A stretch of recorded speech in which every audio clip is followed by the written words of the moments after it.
Murakaza neza kuri Film TV isoko y'ubumenyi. YouTube channel igaruka ku mateka akomeye yagize uruhare mu guhindura isi, aho dukoresha ibisobanuro byumvikana neza, filime z'inyandiko n'inkuru z'amateka zitanga ishusho nyayo y'ibyabaye mu bihe byashize.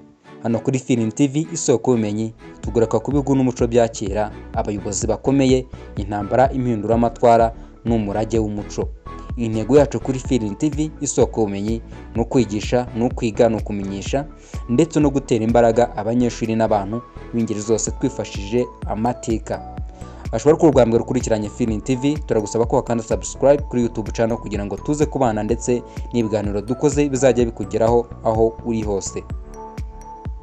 Ese ndamutse nkubwiye ko umukire wabayeho atari Elon Musk, atari Jeff Bezos, atari Bill Gates, ahubwo ari umwami w'abami ukuturuka mu kinyejana cya 14 w'umunyafrika. Amazina ye bamwita Mansa Musa, akaba yarayabaye umwami w'abami mu bwami bwa Mali mu myaka y'ikinyejana cya 14. Ubutunzi bwe bukaba bwarashegeshe cyangwa se bukaba bwarakomeje gutangaza isi yose, bukaba bwarahinduye ubukungu tubona ku isi ndetse no ku mugabane wa Afurika uyu munsi. Ibi ngibi bikaba byaragaragajwe n'umunyafurika ndetse bikaba binagaragaza ko umugabane wa Afurika wahoze ari umugabane ukomeye mbere y'uko haza ubukoloni cyangwa se gukolonizwa bikoreshejwe n'ibihugu by'i Burayi. Mu kinyejana cya 14 ubwami bwa Mali bukaba ari ubwami bwari bunini cyane, bwari bukize, bwari bufite ubutunzi buhambaye ku mubumbe w'isi. Bukaba bwari buyoboye mu bijyanye n'ibirombe cyangwa se ubucukuzi bw'amabuye ya zahabu ndetse n'ubucuruzi bw'umunyu ndetse n'ibikukuru. Muri iki gihe 1/2 cya zahabu zabaga ku mubumbe w'isi zikaba zaraturukaga mu gihugu cya Mali. Mu myaka y'ibihumbi 1312 umugabo ukomeye w'igihangaje, umwami w'abami Mansa Musa, akaba yarahindutse umwami w'abami mu gihugu cyangwa se mu bwami bwa Mali. Mansa Musa akaba yari umuyobozi w'abasilamu, akaba yarazwiho ibijyanye n'ubwenge, kugira ahazaza ndetse no kugira umutima mwiza. Ariko ikintu twavugaho uyu munsi cyamugeze icyamamare, cyamugize umuntu gutekerezwa cyangwa se wibazwaho, akaba ari ubutunzi yagize na n'ubu bukibarwa butaragira undi muntu ubigezaho. Abanyamateka bagaragaza ko ubutunzi bwe uyu munsi ugiye kububara wabubara muri miliyari 400 z'amadolari y'Amerika. Aya mafaranga nta mukire cyangwa se aba ba Jeff Bezos, Bill Gates ndetse na ba Elon Musk bakaba batarayagezaho, kandi tukaba tubafata nk'abakire bakomeye cyangwa se abafite agatubutse ku mubumbe w'isi. Ibi ngibi bikaba byaratumye rero uyu Mansa Musa akaba ari we witwa umukire cyangwa se mu mateka y'isi akaba ari we muntu wa mbere wagize ubutunzi bukomeye. Mu mwaka w'igihumbi 1324 uyu Mansa Musa aje gukora urugendo kwa gwita rutagatifu, urugendo rwerekeza Imaka ruzwi nka Hajj. Urugendo akaba yararukoranye n'abantu barenga ibihumbi 60, aho yari afite ingamiya zirenga ibihumbi ndetse akaba yari afite aho buri ngamiya yari itwaye amazahabu. Ushobora kwibaza se uru rugendo rwari rufite gahunda ki? Uru rugendo rwari rugamije iki? Uru rugendo Mansa Musa turi kuvuga uyu munsi yakoze, urugendo rwaba rusobanuye iki?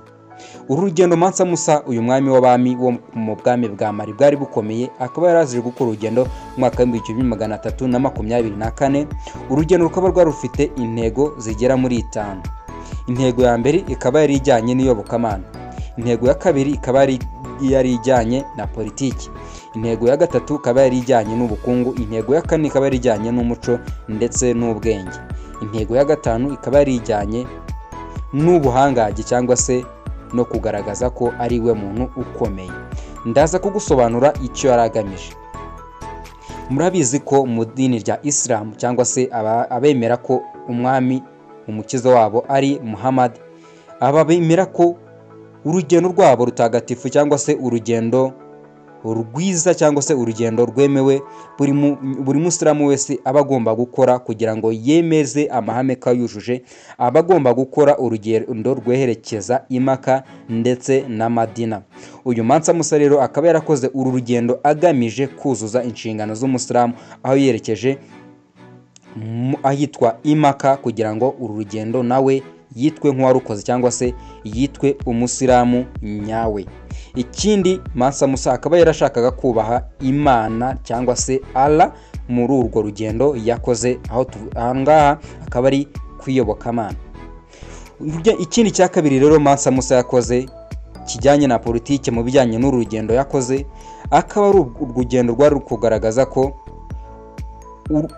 yashakaga kugaragaza ko Amerika y'Uburengerazuba ko nayo yamenyekana hanze ku mugabane wa Afurika, aho ni ukuvuga ko yashakaga ko igihugu cya Mali nacyo kimenyekana ndetse kikaza no kumenyekana ku mugabane w'isi. Ibi ngibi bikaba byaratumye nanone ubwami bwa Mali bugaragara ku mugabane wa Afurika ndetse no ku mubumbe w'isi, aho byaje gutuma rero uru rugendo rwe rutuma iyi Mali ndetse nayo igaragara ku mugabane wa Afurika ndetse ku ikarita y'isi nayo Mali iramenyekana bitewe n'uru rugendo. Ikindi kijyanye na politiki, uru rugendo rwa Mansa Musa rwari rugamije kwari ugutangiza ubucuruzi ndetse no kugaragaza ko ubwami bwa Mali bufite abahanga ndetse bufite abantu bakomeye ubwo bakoraga uru rugendo. Mu bijyanye n'ubukungu, uyu Mansa Musa yakoze uru rugendo rwo mu mwaka w'1324 ashaka kugaragaza ko ubwami bwa Mali nabwo bufite ubukungu bukomeye, aho yagendanye amazahabu ayavanye mu gihugu cye. Ndetse ikindi cyakwari kugaragaza ko Mali yaba nayo yaba umufatanyabikorwa cyangwa se yaba igihugu gifasha ibindi bihugu mu bijyanye n'ubucuruzi. Ahangaha nabwo muri uru rugendo akaba yari icyo yaragamije. Ikindi yakaba yaragamije kugaragaza ko ku mugabane wa Afurika, mu burengerazuba bwa Afurika, hari ubutunzi abantu batazi ko bakagombye nabo gukora urugendo bakamenya igihugu cyangwa se ubwami bwa Mali bw'icyo gihe. Mu bijyanye n'umuco, uyu Mansa Musa akaba yarakoze uru rugendo ashaka kugaragaza ko cyangwa se ashaka kwerekana ko igihugu cya Mali cyangwa se ubwami bwa Mali bufite abantu bize, bufite abarimu ndetse bunafite abashushanyi cyangwa se abantu bakora ibintu bijyanye n'ubugeni. Ikindi cya gatanu rero cyagaragaye cyangwa se cyatumye Mansa Musa akora uru rugendo ni ikijyanye n'ubuhangange cyangwa se kumva ko akomeye cyangwa se kugaragaza ubushobozi bwe. Uyu Mansa Musa akaba yarashakaga kugaragaza ko igihugu cye ndetse nawe ubwe ari igihugu gifite cyasizwe cyangwa se cyahawe umugisha n'Imana, aho yagendaga atanga amazahabu muri uru rugendo. Turaza kubabwira uku gutanga amazahabu ingaruka byageze mu gihugu cya Misiri aho yaciye, ese byarageze iyihe ngaruka. Ikindi cyagaragaye kuri uyu Mansa Musa akaba kwari ukugaragaza ko ku mugabane wa Afurika idini rya Islam cyangwa se abemera Muhammad ndetse na Allah, akugaragaza ko ari abantu bakomeye cyane bagomba kubahwa ndetse bagahabwa agaciro. Rero reka tubabwire, ese uru rugendo rwa Mansa Musa rwo kujya i Maka rukaba rwaraciye ahantu hatandukanye, aho yaciye mu mujyi wa Cairo ndetse akagenda aha abaturage amazahabu, kuko icyo gihe bari bamaze gukora urugendo runini cyane, bari bashonje, bari bakeneye ibyo kurya n'ibyo kunywa, aho yafataga amazahabu bari bitwaje baturukanye mu bwami bwa Mali akagenda ayaha abaturage kugira ngo baze kubona ibyo kurya. Ni ukuvuga ko yaguranaga zahabu bakamuha amasaka, ingano ndetse n'ibindi bitandukanye byo kurya kugira ngo akomeza urugendo, kuko bakoze urugendo rw'amaguru aho yari afite abantu barenga ibihumbi 60 ndetse n'ingamiya zirenga ibihumbi. Ibi ngibi rero bikaba byarashegeshe ubukungu cyangwa se bwaratuye hasi. Ubukungu bw'igihugu cya Misiri bukaba bwaraguye hasi mu gihe kingana n'imyaka 10 cyangwa se mu gihe kirenga imyaka 10 bitewe n'aya mazahabu yabaye menshi mu gihugu cya Misiri. Ibi ngibi rero turasanga no mu gihugu aho bavuga ko uzabaza impamvu iki leta ishobora kubuza abantu bijyanye no gukora amafaranga y'amakorano. Ibi ngibi iyo ni ukuvuga ko iyo igihugu gifite amafaranga menshi ari mu baturage atangana n'ingano yabo, bituma igihugu ubukungu bwacyo bujya hasi kubera ko abantu bose bafite amafaranga ndetse amafaranga atagaciro. Ibi ngibi rero nibyo byabaye mu gihugu cya Misiri, bituma amafaranga yabo atagaciro aho byamaze igihe kirenga imyaka 10. Ibi ngibi rero nta muntu ku mubumbe w'isi kuva ikiremwa muntu cyabaho wigeze abikora, kuba yateza ubukene cyangwa se kuba yateza ubukungu kugwa hasi ku gihugu, uretse Mansa Musa wenyine, aho yafashe amazahabu akagenda ayaha abaturage bo mu gihugu cya Misiri. Mansa Musa rero ntabwo ibi ngibi yabikoze kubw'umutima mubi. Mansa Musa kuba yaratumye ubukungu bw'igihugu cya Misiri bugwa hasi ntabwo yabikoze abishaka, kuko yaje kumenya ko ibintu yakoze bitari byiza, aho yatangiye gukora inkubiri cyangwa se gukora umukwabu wo kwaka amazahabu abantu bose yabahaye, nyuma y'uko amaze kubona ko igihugu cya Misiri cyabigendeyemo. Igihugu cya Misiri amafaranga yacyo yataye agaciro, ubukungu bwagiye hasi. Aha Mansa Musa akaba yaravuze ati reka nkore uko nshoboye amazahabu abe yangarukira, ariko ntibyari bigishobotse kuko ubukungu bwari bwaramaze kumara imyaka irenga 10 ubukungu bw'igihugu cya Misiri buri hasi.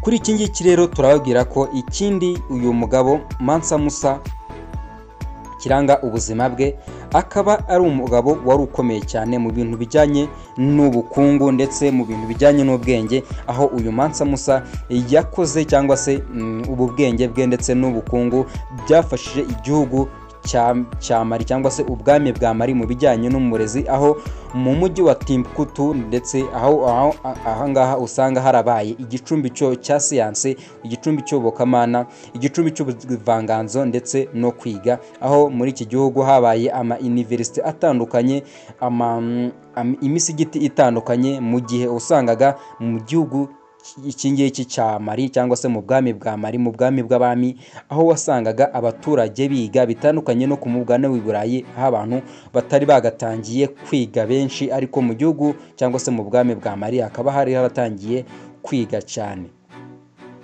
Rero ikindi uyu mugabo Mansa Musa cyaba cyaragiriye igihugu cya Mali akamaro bitewe n'ubukungu bwe ndetse n'ubwenge, bikaba byaratumye mu gihugu cya Mali haba imisigiti myinshi cyangwa se aho abasilamu basengera benshi, aho uyu munsi dusanga umusigiti uzwi cyane wa Djangiraba cyangwa se mosque mu mujyi wa Timbuktu, akaba ari wo musigiti ukomeye cyane ndetse ukaba waragizwe uruhare mu kubakwa bitewe n'uyu Mansa Musa, umwami w'abami wagize amafaranga atubutse cyangwa se wagize ubukungu buhambaye ugereranyije n'abandi bantu babayeho ku isi twita ko bagize amafaranga menshi. Uyu Mansa Musa rero akaba yaraje kwitaba mu mwaka w'1337 aho yapfuye ndetse akitaba Imana. Aho ngaho akimara kwitaba Imana rero ibintu byaje kudogera, ibintu byaje kugenda nabi mu gihugu cyangwa se mu bwami bwa Mali, aho ubukungu bwatangiye kujya hasi kubera ko abantu batangiye kurwanira mu bintu by'igihugu, kubigenzura biragona cyangwa se biba ikibazo, mu gihe uyu Mansa Musa we yari yaragerageje kubyikubira, ariko akanafasha no kubaka igihugu cyangwa se ubwami bwa Mali.